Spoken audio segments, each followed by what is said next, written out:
Hello everyone, আসসালামু আলাইকুম। আজকে আপনাদের জন্য একটি সুন্দর কাজ নিয়ে আসলাম।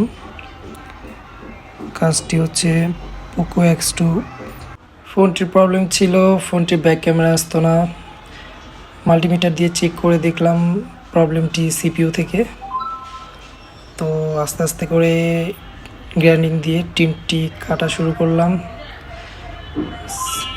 সিপিইউর পাশে যে গ্লুগুলো ছিল আস্তে আস্তে সুন্দরভাবে রিমুভ করতেছি। তো এই ধরনের কাজই খুবই ক্রিটিক্যাল, খুব সময় নিয়ে করা লাগে, খুব ঠান্ডা মাথায়। তো এই ধরনের প্রবলেম যদি আপনাদের ফোনে কখনো দেখা দেয়, আপনারা চাইলে MS ফোন ল্যাবে যোগাযোগ করতে পারেন। আমরা খুব সুলভ মূল্যে এই ধরনের কাজগুলো করে দিই।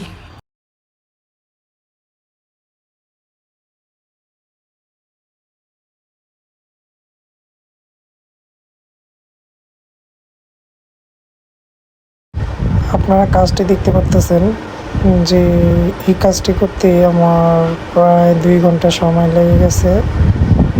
দেখে মনে হচ্ছে যে আসলে এই কাজটা খুবই ইজি একটি কাজ, কিন্তু মোটেও ইজি না। এটা খুবই ক্রিটিক্যাল একটি কাজ, খুব আস্তে আস্তে কাজগুলো করা লাগে। একটু 19-20 হলেই ফোনের মাদারবোর্ড নষ্ট হয়ে যেতে পারে বা সিপিইউ আইসিটি টোটালি নষ্ট হয়ে যেতে পারে। এই ধরনের কাজগুলো আমরা কাস্টমার থেকে 3 থেকে 4 ঘন্টার সময় নিয়ে করে থাকি। তো মোবাইলের কাজ হচ্ছে কখনো তাড়াহুড়ায় করা যায় না, কাস্টমার থেকে সময় নিয়ে খুবই আস্তে আস্তে এই ধরনের কাজগুলো করতে হয়।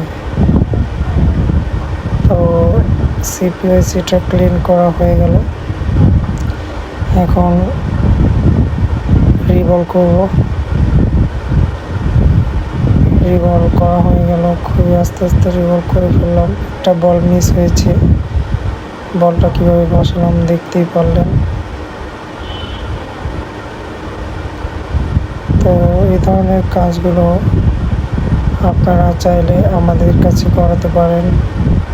এছাড়াও যে কোনো ফোনের প্রবলেম, যেমন প্রবলেমই হোক না কেন আমাদের সাথে যোগাযোগ করতে পারেন। এছাড়াও আমাদের কাছে পাবেন যে কোনো ফোনের অরিজিনাল ডিসপ্লে। আপনার ফোনের জন্য যা যা প্রয়োজন, যে কোনো জিনিস প্রয়োজন আপনি যোগাযোগ করতে পারেন আমাদের কাছে। এছাড়াও আমাদের কাছে বিভিন্ন ধরনের অ্যাক্সেসরিজ সব কিছুই পাবেন। তো আলহামদুলিল্লাহ ফোনটি অন হলো, কাজটি সফলভাবে সাকসেস হলাম। তো এই ধরনের কাজের জন্য অবশ্যই আপনারা সময় দিবেন, তাহলে ইনশাল্লাহ কাজ ভালো হবে। আজকের মতো এই পর্যন্তই। সবাই ভালো থাকবেন। আল্লাহ হাফেজ।